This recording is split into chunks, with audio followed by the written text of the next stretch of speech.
Morning,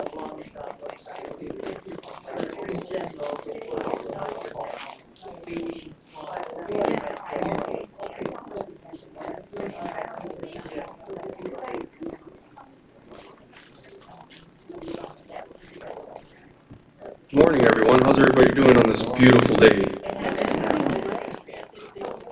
All right. Nothing too earth-shattering for facilities maintenance updates. Can you hear me back there? Now you can. Good. Okay. Nothing too exciting to announce from facility updates. The only major thing we had past couple weeks is a little bit of heat failure over the weekend. I'm pleased to announce that that's all been taken care of. So we're good to go on that end, and I'll go straight into answering questions if there's any out there for maintenance. Yes, sir. Who is the architect? Who is the architect of this building? I don't. There's several suggested, but I don't have facts. I don't know how to answer that one. You do have the working drawings. The gentleman up front wanted to know who the architect is for the building. If anybody can help me out, I'd be more than happy to disseminate that information. Don't you have the working drawings for the building? We do have working drawings for the building. I haven't had an opportunity to take a look at them just quite yet. Maybe next month I could let you know who the architect of the building is. Okay. It's Googleable.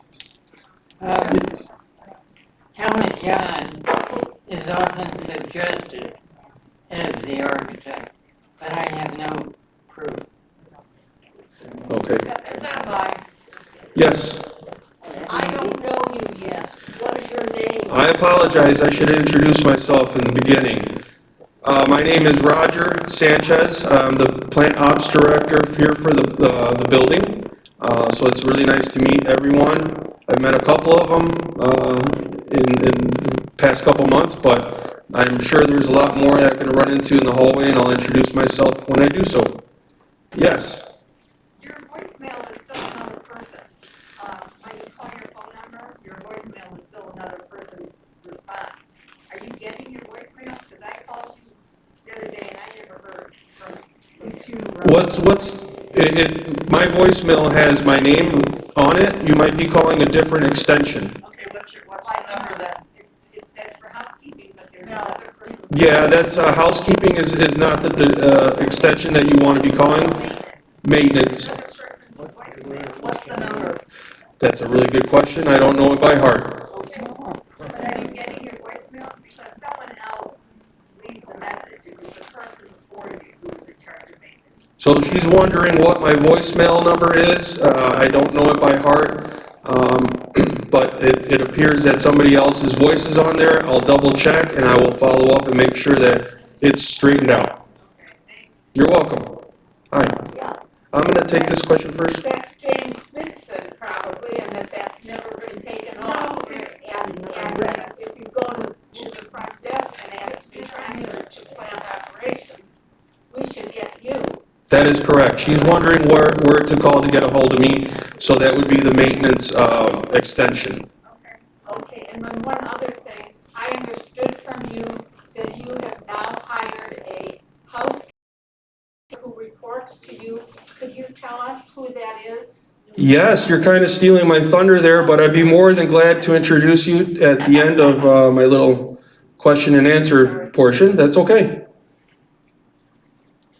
Are you the person to talk to about the new machines that have been brought in to the seventh floor, and then they'll be doing the other ones for laundry? So she's inquiring about the new laundry equipment that's being installed. We have completed 7, and we're going to be moving towards installing the 16th. I don't really have a tight time frame for that just yet, but I am the person that you'd like Okay. to get a hold of. Yes. My question is this: when I checked out the machines on the 7th floor, I did not see that any of those machines allowed you to choose your water level. In other words, whether you want a mini or a small or a medium, rather it's all a large load, it looks like. I could provide some sort of pamphlet or information on that and post it somewhere so the instructions are readily available. She was asking about the washers and the water levels. Because I only do small loads, I'm in and out very fast, and if I had to use, I can't put all my clothes together, they're supposed to be washed at different temperatures and different agitation. I'd have to use a lot of soap. Yeah, I could provide instructions for the washing machines. We have somebody that's also inquiring about the washing machines. Yes. I don't think that's the question, Roger, because there's some of the older machines have a setting. Yeah, We know how to use that. It says what size you want. The new ones do not. They must have phased out that option. These are eco-friendly, so they might be just one setting. I just don't want to say anything that is incorrect. So I can look at the pamphlets and instructions, and I can post them. See if they say, like, it automatically senses the levels. I could do that, yes. My question is, I see that the 7th floor, which had a front loader, has been replaced by a top loader, so there's no front loader there. And I'm a little bit concerned that maybe the front loaders are being phased out. I like them because I think they're a little easier on the clothes. And I can't imagine somebody who was really petite getting into that top loader.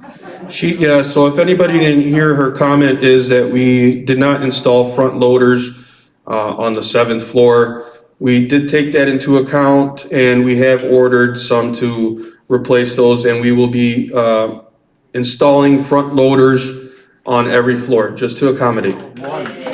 One. I stand corrected, one per floor. One per floor. Thank you. You're welcome. Okay, with that, I'm gonna introduce Michelle. Michelle Billing, she's the housekeeping manager. Please give her a warm welcome.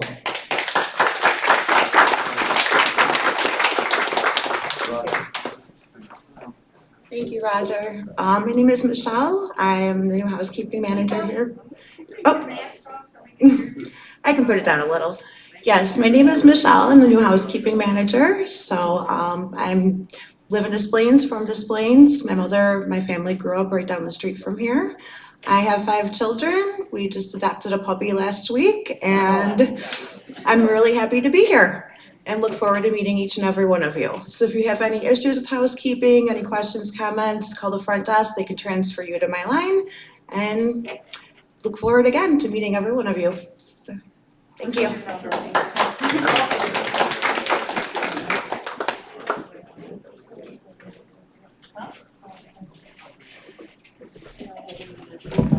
Good morning, everyone. Good to see you all.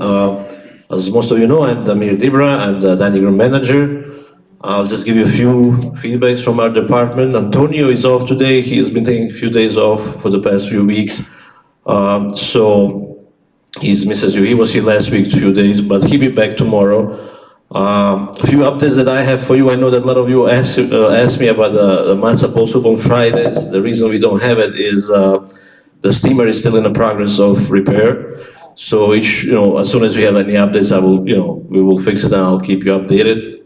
Hopefully by Friday maybe, but I can't promise anything because it's, sometimes it takes a while for the parts to arrive, for the technicians to come and fix the issues.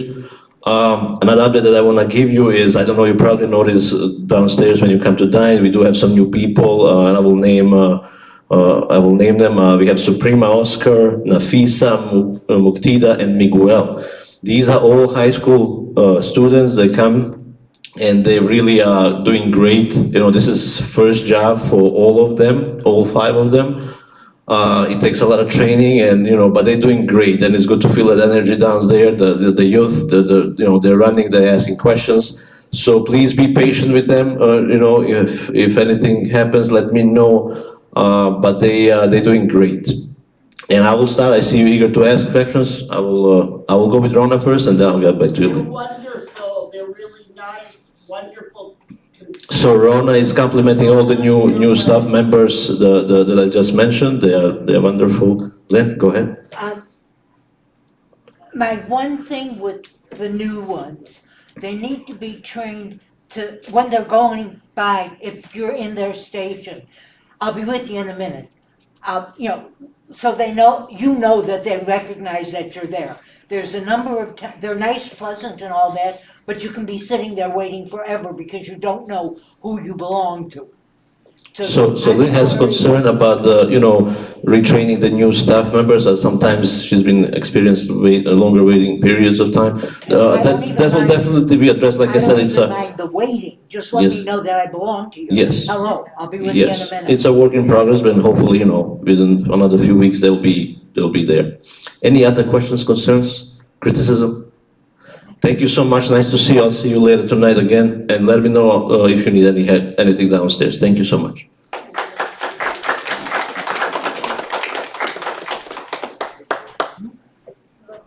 Hello, Christina, Director of Hospitality and Residential Services. A couple things I have is we did COVID testing last week. We had 123 people tested with 1 positive.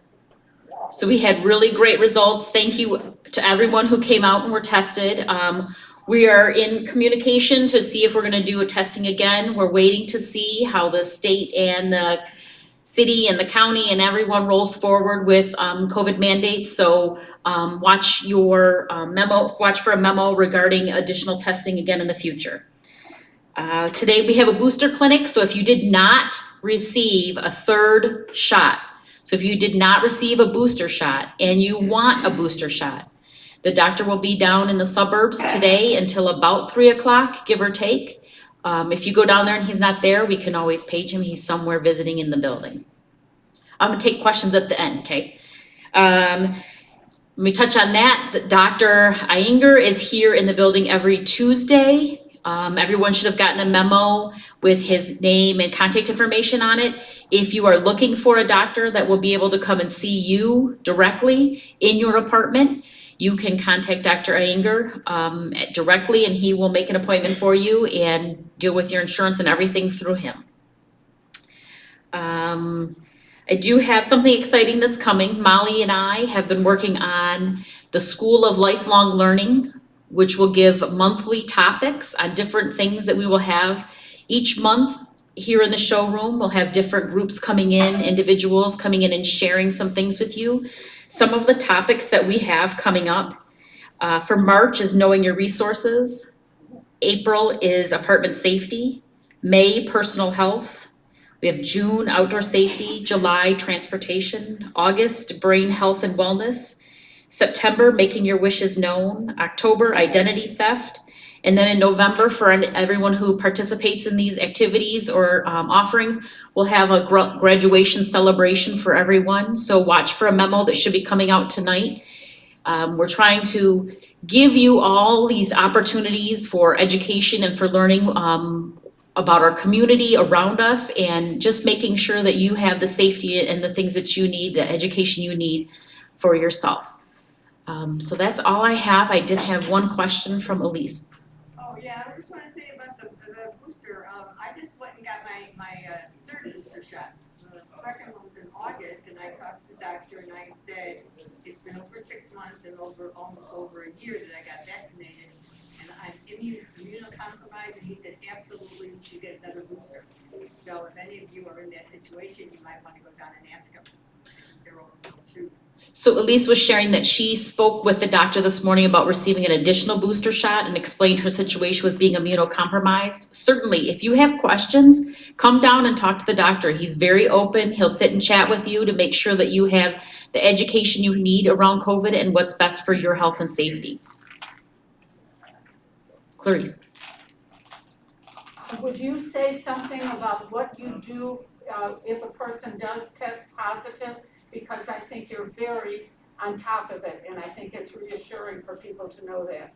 Okay, so what happens is when I receive a positive result, whether it's someone who's called me to be tested or the individual that was positive last week, I follow the CDC guidelines as of that day. So I look at CDC and what they're saying needs to be done. I communicate with the resident. I ask who they dine with. Most times, the resident contacts their dining companions before I have an opportunity to do so, which I really appreciate because it gets the word out and people are calling me and saying, I dined with so-and-so and they were positive, I need to be tested. So then I offer testing to them. I tell them that they need to quarantine following the CDC guidelines. If they do come up with symptoms or their symptoms worsen, please contact your doctor or let me know so that we can get the doctor in here to see you. The best thing is quarantining and based on the CDC guidelines. So I try to catch it as quickly as possible. I know it's not a favorite phone call when I tell people, you have to quarantine, but it is for everyone's safety and we're keeping COVID out of the building as much as possible. So I just appreciate everyone's help with that when I give you the fated call that you may have been exposed. Rona. So you're saying that if they've been exposed, they should quarantine, what, for 5 days? If you're exposed and you're vaccinated, you only have to wear a mask in the community, but if you come up with symptoms, you would need to quarantine For how long? for 5 days.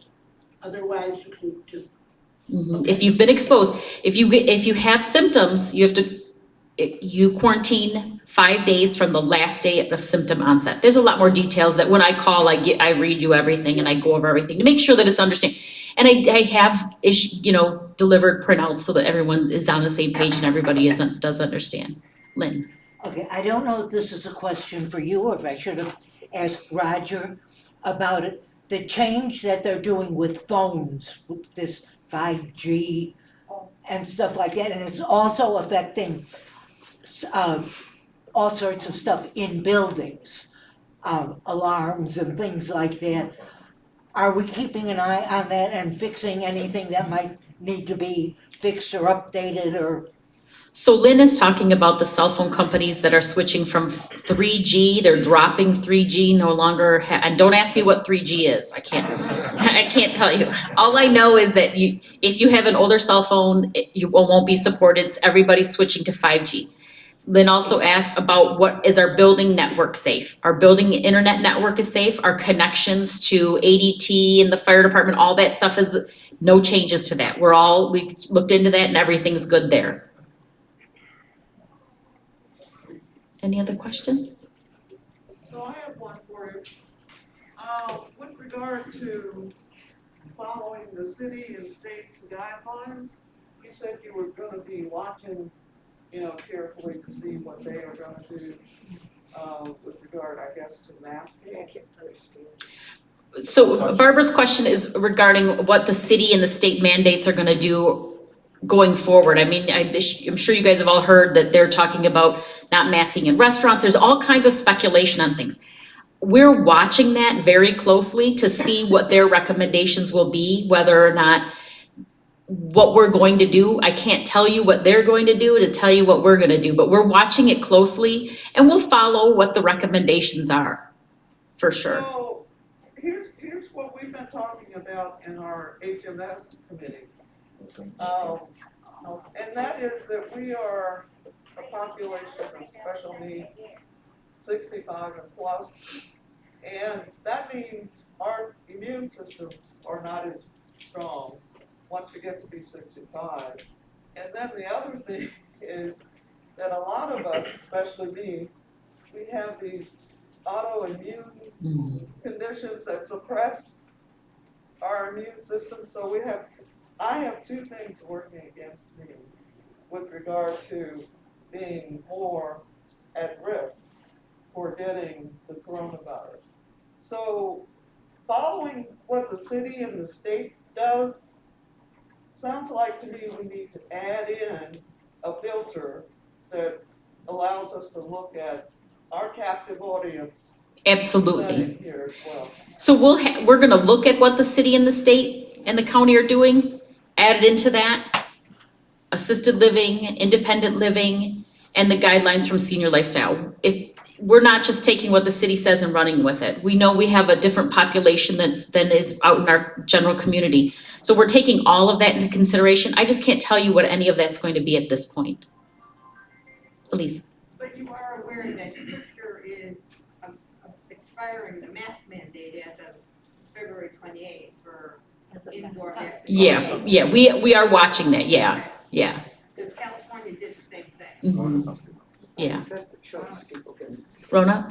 Yes, so basically it means if Lightfoot goes against you, it means Chicago, you may have to follow the old rules, but if you go to Evanston, you're done. Right, so we'll just watch and see and take everything into consideration for sure. Wear a mask anyway when you go to a grocery store. Any other questions? All right, I'm gonna throw it to someone else.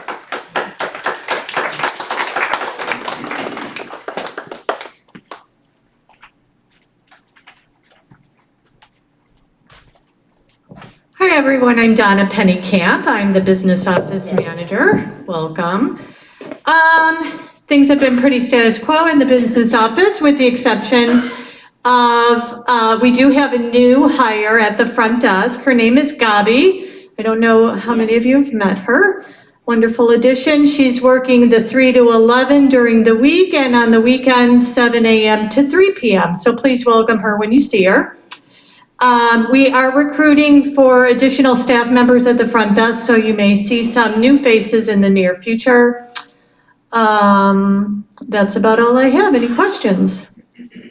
Are we losing old ones? Sarah Melendez has resigned. She's moving on. Many of you might know that she is a student at Loyola, so she's accepted a position that would better support her medical school application process. So you won't see Sarah, but we wish her well. We can completely understand her need to move on. Anyone, any other questions? Have a great day.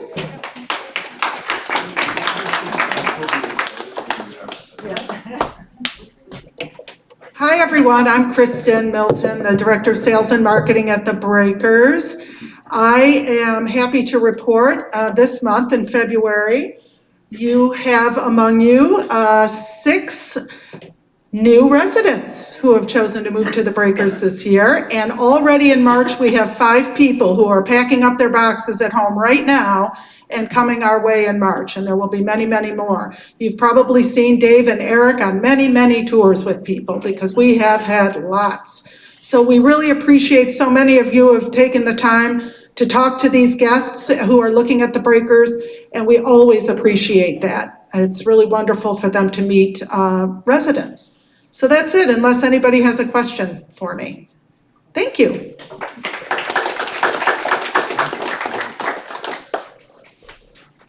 Good morning.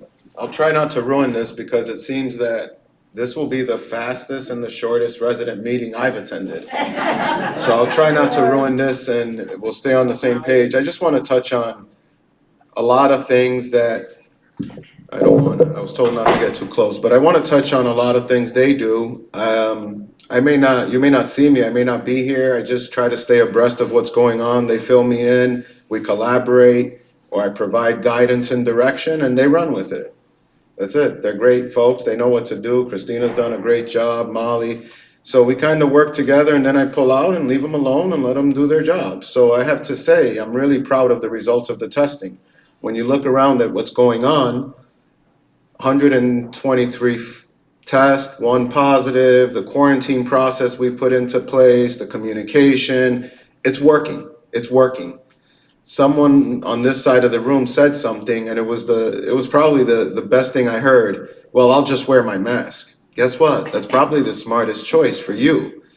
You have to remember something that Ms. Barbara touched on. I continue to live in the world of paying attention, monitoring, and dissecting regulatory bodies and all the confusion and communication. And the news is not it, let me tell you. There's a lot more to this. And then there's layers and layers and layers of things you have to pay attention to because when you listen to the messaging, it doesn't always give you all the details. There are different rules for different people.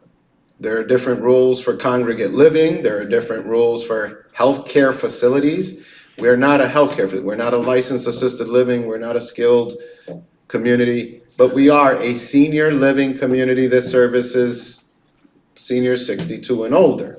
That in itself puts us in a whole nother category of congregate living. So yes, when you hear something, it's not always that clear because there are other layers to that information and steps that we will take to evaluate what's appropriate for us. And at that point, we will communicate very timely and quickly with you and with your families. That's a big part of this. If we don't communicate with your family members and they don't know what to expect when they're coming to visit or they want to hold a function, it causes confusion and challenges for us. Our biggest risk are who? Not each other, outsiders, people coming in from the outside. So that's another piece of the puzzle for us, communication and policy and what's going on with your family members, visitors, friends, guests. But I'm happy to say we're okay. On projects, they're moving. The projects that I've touched on, whether it's the showroom, other projects, I can't even tell you, there are a lot of projects going on at the same time. Right now, the ball's moving on a few significant projects which entail common area spaces inside the building, as well as planning and coordination for the front of the building this summer. That has to do with the soffits and the windows, big structural stuff.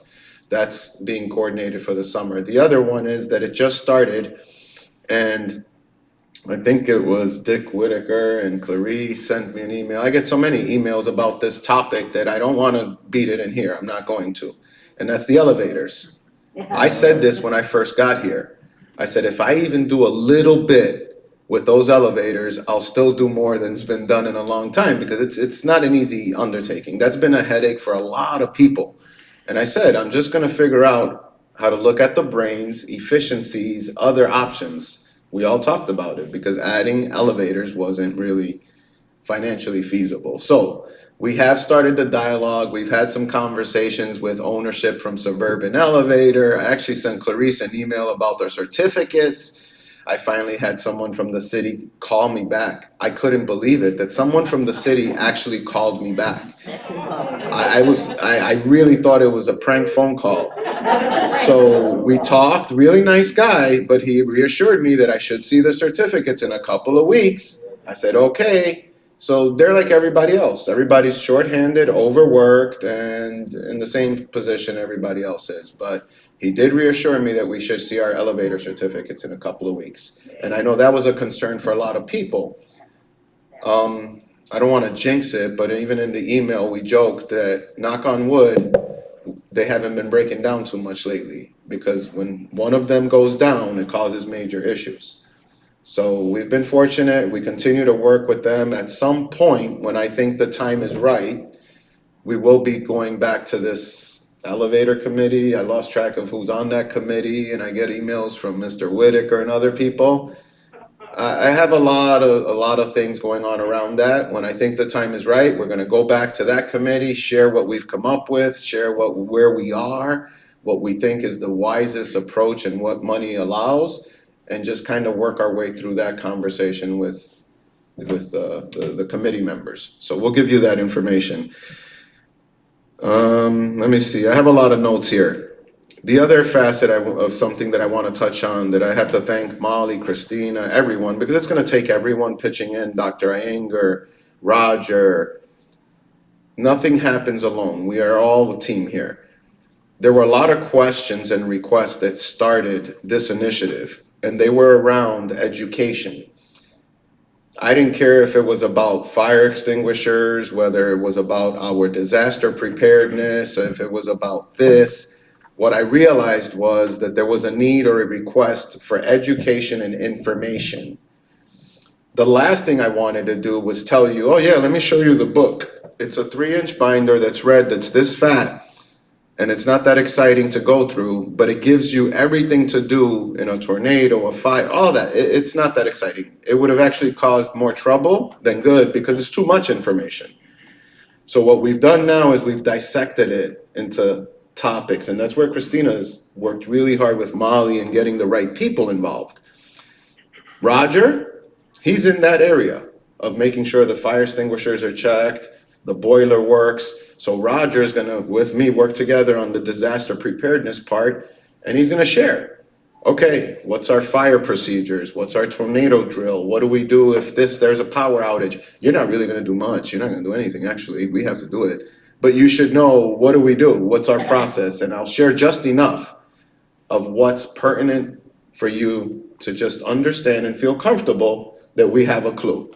And that's where we are now. We're dissecting all that information and calling outside folks that are professionals in those areas to just give you more education, more comfort on what's going on around you, so you can understand that we are very well prepared if many, many other things can happen. It's just a process and figuring out how's the best way to share that, and they came up with that entire successive planning and sequential calendar that just takes care of a lot of topics, even some I didn't even think of, so I appreciate that. That's really important, really important. And on the other note, you just met Michelle. Yes. I'll joke in front of Michelle. You know, everyone's great when you first meet them. I don't know, we'll see, the verdict's still out. No, that's a joke. Here's the deal. I can't even tell you how much Christina has added to the value of this community. I'm joking now, but you guys are nodding your head. I mean, I've always said I'm jealous. Everyone loves Molly Moore. Roger's been great. Michelle, you're gonna do a great job, trust me. Yeah, you are, yeah. And my biggest, I guess, the confidence comes from the people that are sitting around you right now. That's it. Molly, Roger right there by your side. They're good people. We support each other. We're definitely going to make sure we invest and hopefully time together and try to help her figure this out and navigate it, because it's not easy. It's a lot to take on. So we continue to try, and I said that and I used Michelle because she's sitting here, but that goes across the board. From a 17, 16-year-old dining room aide that's in that dining room to a manager, to anyone else that joins our team. We're all in this together, guys.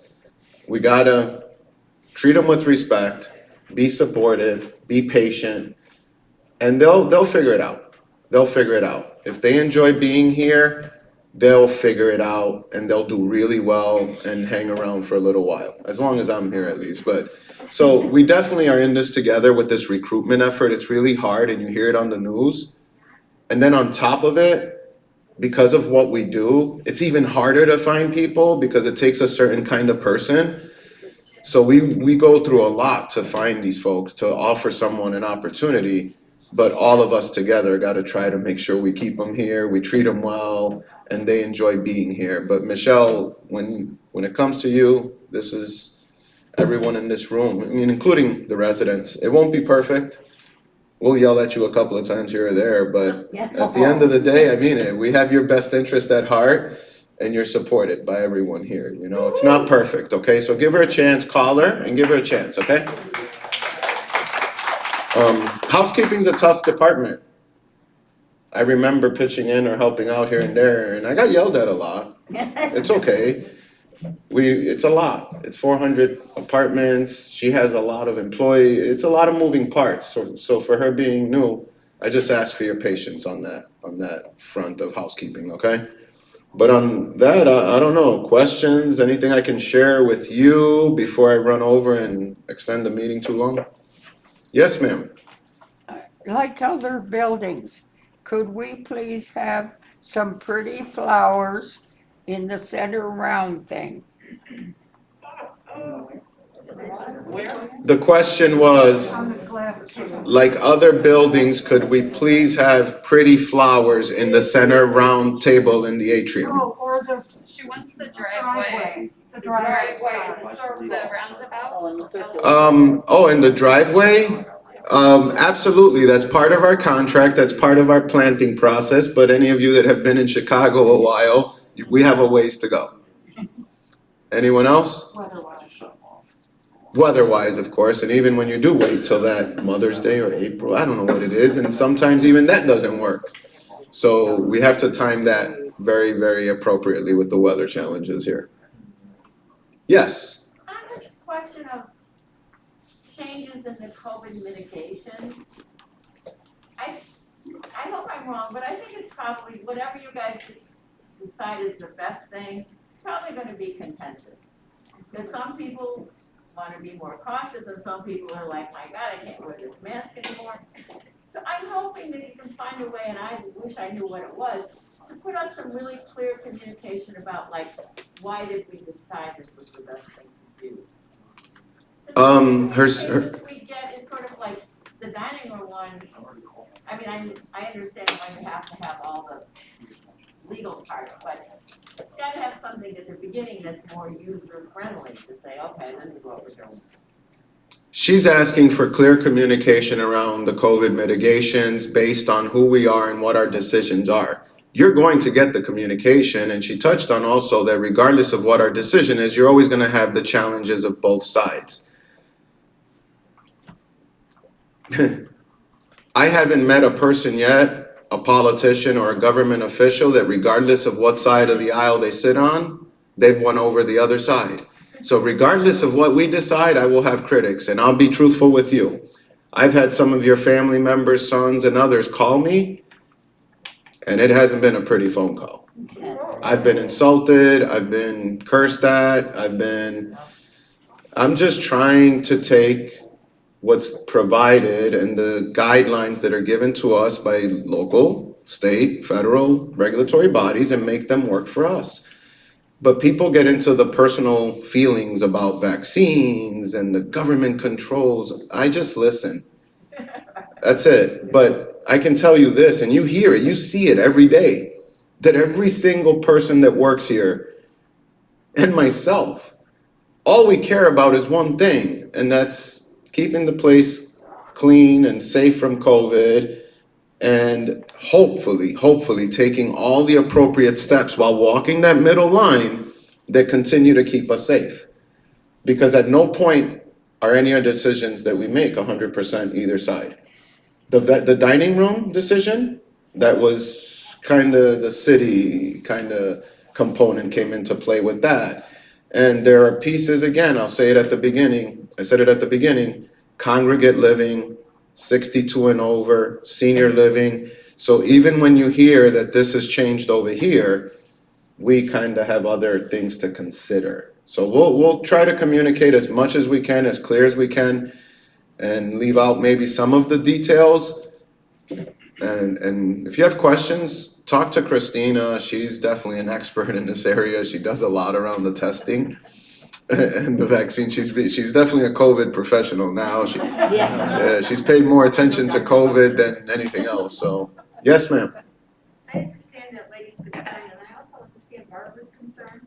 I think we need to, clear guidelines concerning Illinois' policy about whether mask wearing in a vaccinated in community is going to be voluntary or mandatory. Let me know when you hear those clear guidelines. Record it. Illinois, pretty sure is making very clear guidelines for Illinois as of February 28th. So I think you guys have to decide whether or not it's voluntary. Again, she's talking about that the governor is very clear on his guidelines. Again, I'll share it again. The governor is one piece of it. There are many other layers. You have the CDC, you have the Department of CDPH, the City of Chicago Department of Public Health. You have the City of Chicago's vaccine with food establishments. There are many, many, many layers to this. So without all those pieces, it's not one person's decision. That's where I was saying that you have to take everything into account. And it's confusing, it is. That's why the joke about being clear, I've been confused for a while, but that's a whole nother story. I can't get a clear anything from anyone, and when you think you do, it changes in 2 days. So we keep watching, we keep paying attention, we continue to monitor, and when we get it, we work on it, and we share it with you.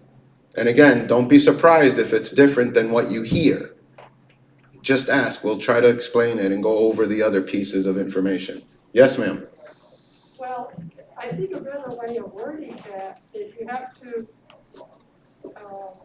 pay attention to the local area. Mm-hmm.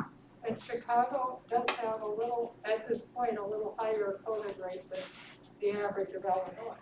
So you're taking, now, I don't drive, and I do go out every Monday on public transportation.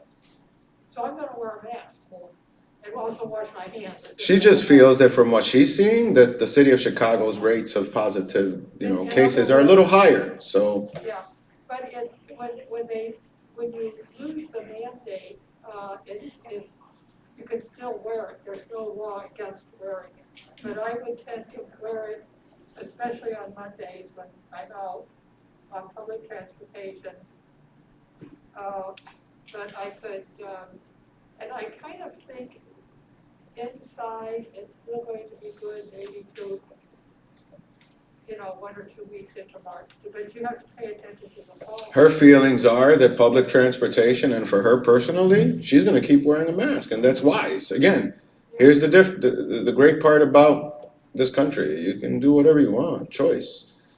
But I think that for someone with comorbidities or health concerns and up there in age, I don't know if I would jump in both feet first. I wouldn't. I would take my time, stick your toe in a little bit, see what happens to everybody else. If everybody else is still standing, then you take it off a little bit. And if in 30 days everyone else is still standing, then you maybe take it off a little more. So that would be my recommendation, and that is a wise approach to this entire thing. What suits you and makes you comfortable is not the same for everyone else on that bus. Okay, so good advice. Yes, ma'am. Okay, but changing the subject. Yes, please, thank you, I'm exhausted. This is okay with our president. At our board meeting, something was said about the fact that their loved ones, our neighbors, who we don't know what's, if they go away or they're permanently gone or whatever. And it would be really nice if they go to rehab, if we could find that out at the front desk and send them a card or something. So I looked into it, and what I've heard is that you cannot give out information about people because of HIPAA. But HIPAA has to do with, it's a federal law that restricts access to individuals' private medical information. It's about medical records. It's not about the social stuff. I'm gonna answer that, and I know the definition of HIPAA as a licensed administrator and many, many years in this business. And we will never, ever, unless we figure out a system or a process or somehow through some channels to appropriately share information, we will never, ever just openly share information about any of you with anyone. That's it. We're not gonna do it. That's inappropriate. And unless you specifically make it known that you don't mind, then we will. Otherwise, we can't create a system, a practice, or a policy where it's okay to share that information. That's a road to a bad place. I won't do it. And that's an honest answer. So unless we come up with a system, a process, or a way, a means that it's shared specifically or appropriately, I will not direct the front desk to ever openly share that, your information about where you are, where you're going to rehab, none of that. It's no one's business unless you want it shared. And I'm being respectful, and I'm watching the heads in this room go like this. So unless you tell us, hey, please let Clarice know or let this person know, where I am, I'm okay with that. That's okay. We do the same thing when someone passes away. We can't even put up that picture or put any of that information out until we ask permission. And we've had both. We've had some family members call us right away and say, please, I want my mom's friends. And we've had some that said, no, we don't want it to be a big commotion. We kind of want our privacy at this time. And we say, okay, that's okay. It's choice. And right now with personal information and where you are, I just don't see it. Not anytime soon right now, until we figure something else out or a different way of doing it. I'm not okay with directing the front desk with sharing any of that information with anyone. No problem, Barbara, sorry. It's unfortunate that you have to do that, unless the family says, or the person else. And I'm happy to say that most residents right away, they call back and they're like, this is where I am. I want you to know where I'm at. I'm coming back. And they're so ready to come back, even if they're not ready, but they're so ready to come home that it's exciting, and they want you to know where they are. And, some really, really do want to share that, and they call us right away, and some don't. So I'm sorry. Any other questions? If not, I hope you enjoy the rest of your day and week and stay safe, okay? Yes. Oh, Molly. We saved the best for last.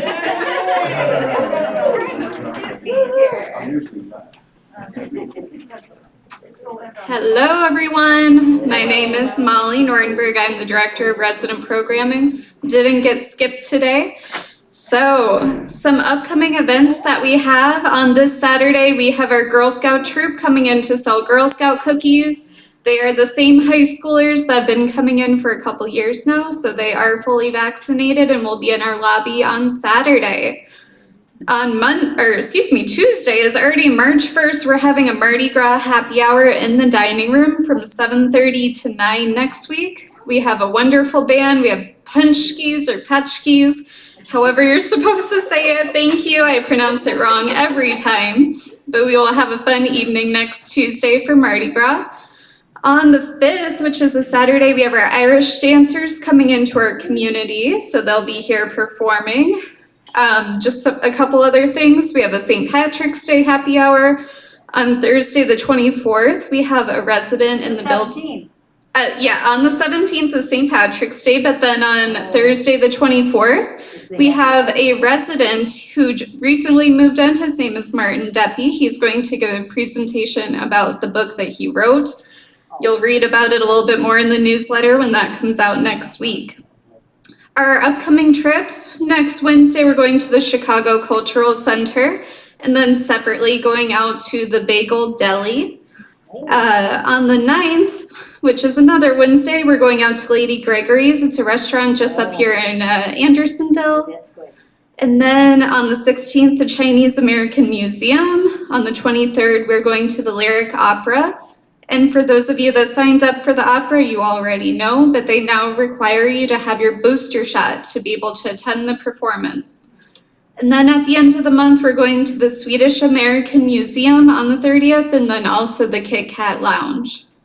So besides all this fun stuff coming up, just a couple other things I'd like to touch on. We have been having exercise classes in this room, as you all know, for about 1.5 years now. And we have our weights on the table right over to my right. And recently, those weights have been disappearing. And we use them multiple times a week for classes. So if anybody has weights upstairs that are ours, please bring them back down. Just put them on the table. No problem. On that same note, we've had some of our centerpieces from Happy Hour walk away also. So again, if you have grabbed anything, no questions asked, please just bring it back. We like to have everything fun and festive at our happy hours. Okay, 2 other things. Something that was touched on last time was about on our Breakers Channel 2, people were saying how the wind speed wasn't there anymore. And I cannot figure it out for the life of me, but then somebody asked me again yesterday, and I talked with AccuWeather, our representative that puts the information in from the website and also our touchdown. They added the wind speed back on. So that is back on our channel too. And then also on your way out, you might have smelled it on the way in, but our corn plant in the greenhouse is blooming. It is very, very fragrant. So if you haven't gotten to see it, go check it out while you're waiting for the elevator. It's beautiful in bloom, very, very fragrant over in the greenhouse. Any questions for me? Are you still thinking of a happy hour on March 17th? Yes, we do have a happy hour on St. Patrick's Day, March 17th. That'll be in the afternoon. Yep. Rana? Are you gonna go to a Chinese restaurant when you go to the Chinese? We are. Rana asked if after we go to the Chinese American Museum, if we're going to a Chinese restaurant, and we are. We're going to Suwa BBQ, which is over here by Argyle. And so we are going to a lot of restaurants in March, trying some different types of food.